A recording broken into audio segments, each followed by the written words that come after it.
السلام علیکم دوستو، امید ہے کہ آپ سب خیریت سے ہوں گے۔ دوستو، آج میں آپ کو ایک قصہ سنانے والا ہوں۔ دوستو، ایک آدمی شکار کرنے کے ارادے سے ایک جال بچھاتا ہے اور اس میں ایک چھوٹی سی چڑیا پھنس جاتی ہے۔ جب وہ چڑیا کو نکال کر ذبح کرنے جاتا ہے تو چڑیا اس سے کہتی ہے کہ اے شخص، تم نے نہ جانے کتنے چھوٹے بڑے جانور کھائے ہیں اور ان کا شکار بھی کیے ہیں، ان کے مقابلے میں میری کیا حیثیت ہے؟ میں تو چھوٹی سی چڑیا ہوں اور ذرہ برابر میرے جسم میں گوشت ہے، اس سے تمہارا کیا بنے گا؟ تمہارا پیٹ تو نہیں بھرے گا۔ اگر تم مجھے آزاد کر دو گے، تم مجھے چھوڑ دو گے تو میں تمہیں 3 نصیحتیں کروں گی جن سے تم کو بہت فائدہ ہوگا۔ ان میں سے ایک نصیحت تو میں ابھی کروں گی،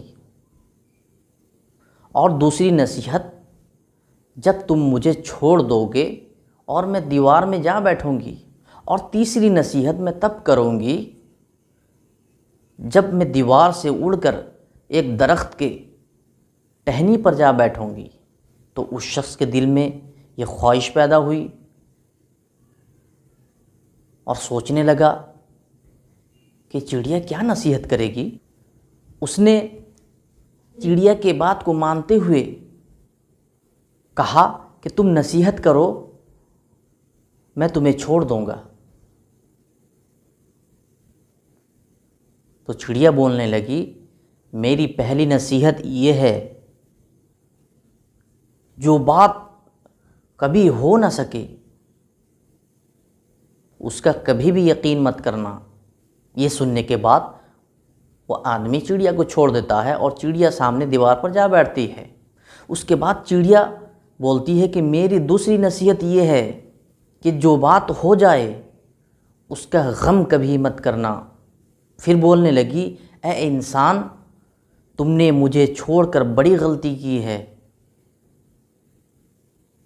میرے پیٹ میں ایک پاؤ برابر پتھر ہے جو بڑا قیمتی پتھر ہے۔ اگر تم مجھے ذبح کرتے، میرے پیٹ سے وہ پتھر نکالتے، تو تم کو اتنی مال و دولت مل جاتی کہ تمہارے نسلوں کے لیے کافی تھی، تم بڑے مالدار ہو جاتے۔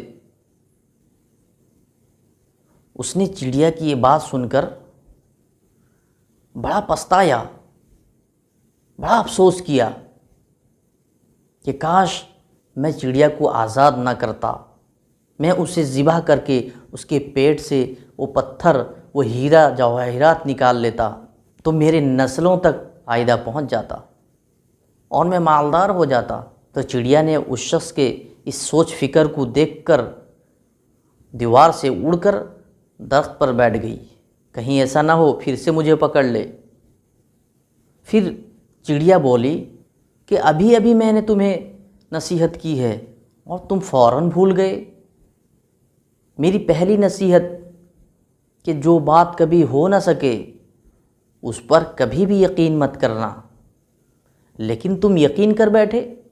میرے پیٹ میں پاؤ برابر پتھر، یہ کیسے ممکن ہو سکتا ہے؟ میں تو چھوٹی سی چڑیا ہوں اور ذرہ برابر میرا بدن ہے، میرے بدن کے اندر میرے پیٹ میں پاؤں برابر کیسے پتھر رہ سکتا ہے؟ یہ ممکن ہے، لیکن تم نے یقین کر لیا۔ اور دوسری نصیحت میں یہ کی تھی کہ جو بات ہو جائے اس پہ کبھی بھی غم مت کرنا، لیکن افسوس تم نے غم کیا، تم نے پچھتایا کہ ہائے، اگر میں چڑیا کو نہ چھوڑتا تو میں بہت بڑا مالدار بن جاتا، تم کو نصیحت کرنا بیکار ہے۔ تو اس شخص نے کہا، اے چڑیا، تیسری نصیحت تو کر دے۔ چڑیا بولی کہ تم نے میری پہلی 2 نصیحتوں پر کب عمل کیا جو میں تمہیں تیسری نصیحت کروں؟ تم تو نصیحت کے قابل ہی نہیں۔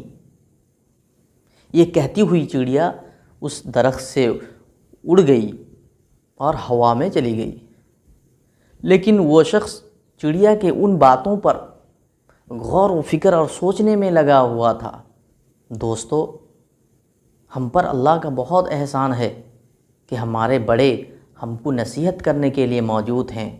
جو لوگ اپنے آپ کو بڑا عقل مند سمجھتے ہیں، بڑا سمجھدار سمجھتے ہیں، بڑوں کے نصیحت کرنے کے باوجود بھی نہیں مانتے ہیں، جو خود کا دل چاہتا ہے وہ کرتے ہیں، وہ لوگ ہمیشہ خسارہ اور گھاٹے میں رہتے ہیں۔ جس انسان کو کوئی نصیحت کرنے والا نہ ہو، اس انسان کی زندگی ویران جنگل کی طرح رہ جاتی ہے۔ دوستو، ہمیشہ بڑوں کی، اپنے ماں باپ کی، اپنے استادوں کی، اپنے بزرگوں کی نصیحتوں پر عمل کیا کرو۔ تو دوستو، میں امید کرتا ہوں آج کا یہ قصہ آپ لوگوں کو ضرور پسند آیا ہوگا۔ اگر پسند آیا ہے تو کامنٹ کر کے ضرور بتائیں۔